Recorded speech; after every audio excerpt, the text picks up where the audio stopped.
Past tense. It was a long drive to Taradale, on the edge of Loch Maree. It would probably take me 4 hours to get there. I was busy with other work for trade fairs and the like, and so it felt like an inconvenience. This shoot was taking me well away from base, and so just as well the money was good. I packed my road map and headed for the most remote part of nowhere, and Fionn Lodge. The house had finally found its way onto the market. Just about everyone in the northwest had heard of the place, and all that had supposedly gone on there, not least the staff at Chisholm & Sons, the Inverness estate agency, in receipt of my services, and now encumbered with the property's future. It was an odd story indeed. Mary Fraser was an elderly spinster in her late 90s. She'd resided at the lodge for over half a century, before taking her own life just a month ago. She had left a note saying that her wish was to be with her long-dead son, Donald, and that the loch would decide her fate. Her body was never recovered. A verdict of death by suicide was recorded at the inquest. It was concluded that the old woman, burdened with grief and advanced dementia, had leapt to her death from Slioch Broch, right on the edge of the loch. That should have been the end of it. But then the stories began to emerge. Stories of a mother, Mary, and of her son, Donald, living in the big house together over many decades. They were reliant and self-contained, until Donald finally met and proposed to the woman of his dreams in the nearby settlement of Poolew. Just a few days before they were to be married, Donald disappeared and he was never seen again. The rumours quickly spread. The locals whispered that Mary had killed Donald in a frenzied rage of jealousy. She had never wanted him to leave the lodge, and so the old woman had made sure that he never would. Thereafter, myths evolved into predictable tales of ghostly sightings in the mists on the edge of the loch, and lost souls wandering aimlessly, trapped in limbo, in an otherwise deathly silent, brooding house haunted by its past. Following the inquest, Bruce and Mackenzie, an Ullapool-based solicitor's practice handling the probate and settlement, instructed an estate agent in Poolew to sell the property.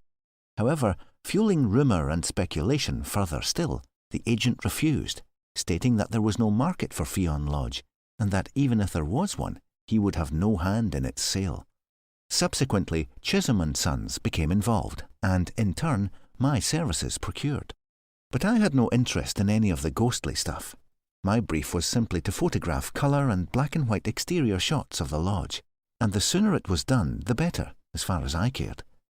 And so, after 3.5 hours of travelling, on a dull and grey overcast day, I was now approaching the lodge on the loch. I was 8 miles from Poolew. I enter the gravelled driveway and made my ascent to the house itself. At that point, the sun appeared from behind thick dark clouds, beaming golden light through the spruce trees to either side. I was glad of this. I had been concerned that the photographs, especially the monochromes, would appear flat and lifeless in the absence of any bright and direct light. I knew from experience that the best shots would be dampened without the warmth of sunlight on the brickwork. I parked the car, and then I walked around to the front of the lodge. I found the grass freshly mown. Someone had obviously made headway already to ensure that the property was as presentable as it could be. As I stared at the big house, a cold breeze brushed across my face. For a brief moment, I had the feeling that someone was standing directly behind me. But when I turned around, there was nobody. Only the house, standing silently against the backdrop of the loch and Slioch, the 3,200-foot mountain in the distance. The house was abandoned and paint cracked. From another age, the forgotten past. Though it was just past midday, the paint-flaked sash-cord windows on the upper floors looked darker than night. I had to admit that the isolated lodge was an intimidating sight. A part of me could only admire its desolate beauty as it stood bathed in the late autumn sunlight against the blackening cloud. I used a neutral density filter to photograph the exterior. This allowed me to stop down the lens to capture long exposures that would be drawn out to over 30 seconds each. As the low-level stratus clouds were moving relatively quickly across the grey sky, I knew that this would create a blurred sense of movement in the skies that would give more prominence to the lodge itself as it stood silent and motionless in the foreground. My Olympus OM4 was firmly fixed to my Manfrotto tripod to ensure that the house itself was recorded tack sharp. By angling the camera view slightly and changing to a 28mm lens, I could also capture Slioch in the frame, 10 miles in the distance, at the other side of the deeply grey loch. I shot 2 rolls of black and white and 1 of colour, and that was my work complete. I packed away the camera gear and prepared to drive away. But before leaving, I couldn't resist peering through the windows on the ground floor.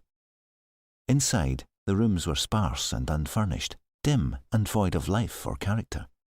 In one of the rooms, at the front of the house, a solitary wooden chair sat in the middle of the floor, facing the window. I imagined the view of the loch from that position.